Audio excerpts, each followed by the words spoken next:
오늘 박 전 대통령이 대구 도착 직후에 인사말을 하는 중에 누군가가 소주병을 던지는 소동이 하나 벌어졌습니다.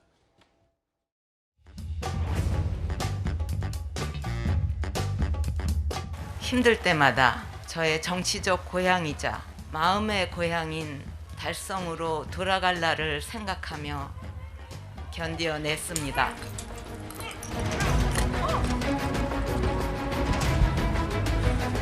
괜찮으신가요? 이야기가 끊겨서 제가 많이 부족했고 또 실망을 드렸음에도 이렇게 많은 분들이 오셔서 따뜻하게 저를 맞아주셔서 너무나 감사합니다. 참, 박 전 대통령은 그 테러에 가까운 불상사에 대해서는 좀 뗄래야 뗄 수가 없는 것 같아요. 오늘 누군가가 소주병을 던졌고 이게 박 전 대통령 앞에 근처에 떨어져서 물론 다행히 다친 이는 없었습니다만 그래도 박 전 대통령이 일단 웃으면서 인사말을 이어가긴 했습니다. 네, 다행이고요. 소주병을 던졌습니다만 다행히 박 전 대통령을 향하지 않았기 때문에 다행이고 또한 그 소주병이 던져진 이후에 박근혜 전 대통령의 태도들을 보면 굉장히 여유가 있어 보이는 모습이었어요. 그리고 또 경호원들이 잘 경호를 했고요. 박근혜 전 대통령 같은 경우는 연금 등 여러 가지 권리, 비서진이라든가 운전사라든가 이런 권리는 박탈됐습니다만 아직까지 경호는 충분히 가능하거든요. 특히 박근혜 전 대통령 같은 경우는 과거 고위 정보들을 많이 가지고 있고 또 여전히 국민들의 또 사랑을 받는 부분도 있기 때문에 저는 신변 보호 안전에 최선을 다해서 불상사가 일어나지 않도록 하는 것이 관건일 것으로 보여집니다. 일어나지 말았어야 되는 일이 있었는데요. 이도원 의원님. 네. 소주병 던진 사람이 본인은 인혁당의 피해자라고 하는데 이게 그러면 아버지 박정희 전 대통령 관련이 있는 사건입니까? 그렇죠. 인혁당 사건은 이제 크게 보면 두 가지 사건입니다. 첫째는 1964년에 인혁당, 인민혁명당에서 이제 간첩 사건이고, 예. 또 하나는 10년 뒤 1974년에 당시 그 대학생 조직 민청년이랑 관련된 인혁당 재건이 조직 사건인데, 당시에는 이제 1964년 당시에는 굉장히 큰 그 간첩 사건으로 해서 많은 분들이 처벌받았는데, 이후에 이제 과거 사위 등 여러 가지 조사를 거쳐서 보니까 이 부분이 무리한 수사였고 어떻게 보면은 사법 살인이라는 비판을 받을 정도로 조금 과장되고 왜곡된 사건이었다 이런 비판이 나왔고 해외에서도 굉장히 비판이 많았기 때문에 2012년 당시에 이 사건이 정치적 논란이 됐고 처음에는 박근혜 후보가 인정하지 않다가 나중에 문제점을 인정할 수도 있습니다. 당시 이제 피해자면은 굉장히 그 연치가 높으신 분이고 오늘 만약 그 소주병을 던졌다는 분은 이제 그 자제나 그 유족들이 될 가능성이 굉장히 많은데 일단 경찰에서 그 수사를 한다고 하니까 자세한 경위를 밝혀내야 될 것 같습니다. 소주병 던진 저 인물은 일단 현장에서 현행범으로 긴급 체포가 됐고 소주병 안에 독극물이 들었는지 조사 중이다. 박 전 대통령이 대구에 도착했고 그리고 인사말을 시작하는 1분 정도 지나지 않았을까요? 저런 불상사가 발생했습니다. 현행범으로 체포되는 모습도 잠시 보고 있습니다. 현장 얘기 한 번 더 하나 해보겠습니다. 오늘 박 전 대통령 퇴원길에는 옛 참모들, 그러니까 친박계 인사들이 총집결했습니다. 빨리 왔네. 네, 새벽에 왔습니다. 잠이 또 안 오더라고요. 그래서 김기춘 실장님께서 멋진 모습으로 오셨습니다. 건강하신 게 정말 다행입니다.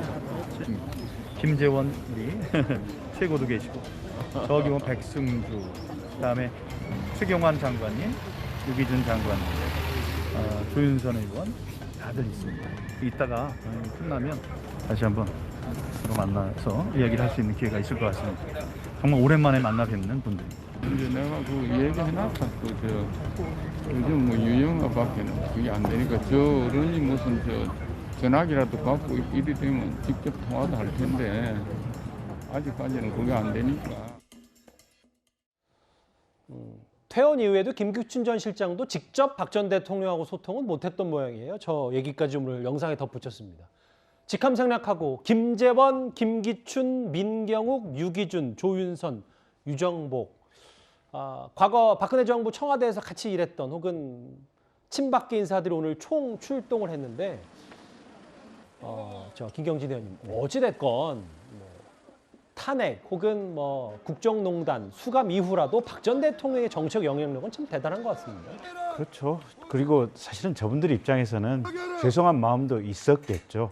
어쨌든 그래서 저 자리에 모였을 텐데 예. 아마 이런 행사 이전에는 사실은 저분들끼리도 자주 모이지는 않으신 것 같아요, 눈치가. 네. 그리고 박근혜 전 대통령하고 저 자리에 계신 각각의 분들이 자주 직접 통화도 안 되었었던 것 같고요.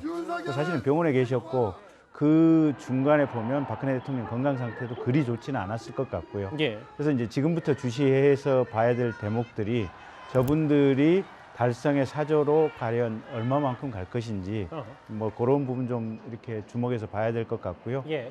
어쨌든 저분들 존경하는 모였다. 달성 근데 국민 여러분. 사실은 아까 저 병원에서 그리고 퇴원하실 대구- 때 저분들하고 일일이 또 박근혜 대통령께서 악수를 한다든지 개별적으로 무슨 이렇게 한마디라도 눈길을 준다든지 손을 흔든다든지 이런 것도 없었거든요, 보면. 저 친박계 인사들이 다 멀리서 박 전 네. 대통령 퇴원을 그냥 지켜보기만 했습니다. 화면상에서는. 네네. 그래서 사실 그냥 가까이 가서 이게 차량 탑승할 때 개별적으로 인사를 하려면 할 수도 있었을 텐데 예. 굳이 일부러는 그렇게 안 하셨던 것 같아요, 보면. 그래서 어쨌든 달성 사제에 얼마만큼 이렇게 회합이 있을 것인지 또 얼마만큼 자주 볼 것인지 그런 부분이 조금 궁금해지는 대목입니다. 얼마 전에 출소한 저기 그 흰 머리에 최경환 전 부총리의 모습도 잠시 보였고요. 황교안 전 대표 모습도 보입니다. 오늘 친박계 인사들이 꽤 많이 했고 물론 직접 소통은 못한 것 같아요. 일단 뭐 유영하 변호사가 지금까지 모든 메시지를 다 총괄했기 때문에 노동일 교수님 저렇게 친박계 인사들이 총 집결한 거 말고도 대구에 경찰 추산으로 대략 한 5천 명 정도가 박 전 대통령을 환호하고 귀향을 축하하는 물결들이 있었거든요. 지방선거와 맞물리면서 이런 정치적 앞으로 메시지 박 전 대통령의 대구행 이거 앞으로 조금 어느 정도 크게 전망할 수 있을까요? 뭐 기본적으로 박근혜 전 대통령이 출감해서 이렇게 달성군에 와서 그렇게 많은 사람들이 환영을 받는다는 것 자체가 엄청난 메시지죠. 엄청난 메시지고 아까 우리 좀 말씀하셨지만 정말 박근혜 전 대통령의 존재가 대구, 경북 이런 지역엔 뭐 어마어마한 영향을 미칠 것이고 예. 또 혹시라도 이제 뭐 박근혜 전 대통령이 뭐 메시지라도 한번 낸다든가 또 어디를 방문 한 번이 한다든가 그럴 때마다 저렇게 어떤 뭐 정치적 뭐 영향을 분석하고 저희들도 또 그렇게 해야 할지 모르겠죠.